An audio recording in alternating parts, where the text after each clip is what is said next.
Party ఫిరాయింపులపై KTR తెగవ వాగుతున్నారని ప్రభుత్వం whip Beerla Ailayya fire అయ్యారు. మారిన ఎమ్మెల్యేలను ఆడా కాదు మగా కాదు అని నోటికొచ్చినట్లు మాట్లాడుతున్నారని ఆయన మండిపడ్డారు. ప్రతిపక్ష పార్టీ ఎమ్మెల్యేలను మంత్రివర్గంలోకి తీసుకున్న వారు ఏ జాబితాలోకి వస్తారని ఐలయ్య ప్రశ్నించారు. ఆనాడు మీకు ఈ జాతులు గుర్తుకు రాలేదా కేటీఆర్ అంటూ ఐలయ్య ఆగ్రహం వ్యక్తం చేశారు.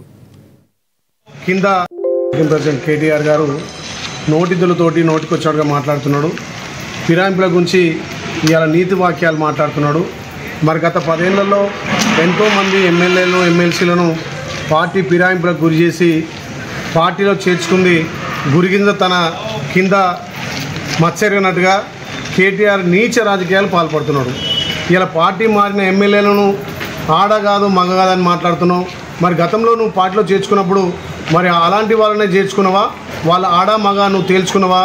ఇవాళ 10 మంది మా పార్టీ మారిన ఎమ్మెల్యేలు స్పీకర్ సమాధానం చెప్పుకుంటాడు, స్పీకర్ వాళ్ళకు నోటీస్ ఇస్తాడు.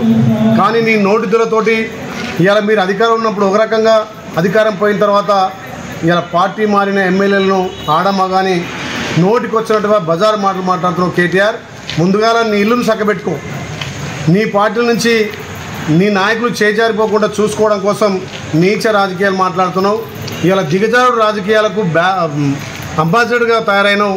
ప్రజాస్వామ్యాన్ని కూని చేసింది కాక నువ్వు అధికారం ఉన్నప్పుడు సంతలో పశువులను కొన్నట్టుగా కొనుగోలు చేసి ఇవాళ మా ప్రజాపాలన, మా గౌరవం